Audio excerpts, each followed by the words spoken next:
Welcome back mga suki. Another satisfying session na punta.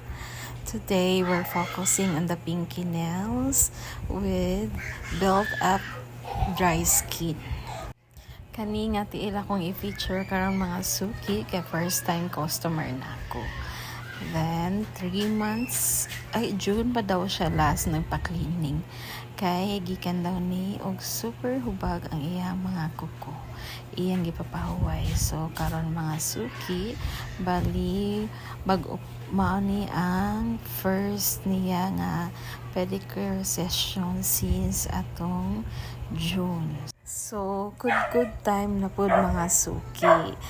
Kuro na to ni ang ingrown and dry skin ni customer para masatisfy siya. Importante gyud nga apilo na to ang mga pinky nails kay bisan gamay ra sila, mao ni kasagaran malimtan ug mausab ni dali mag-file up og dry skin.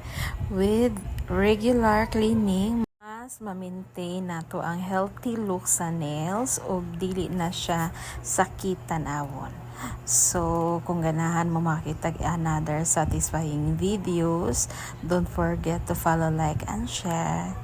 That's it for today's sessions, from dry skin to clean and neat pinky nails. Thanks for watching.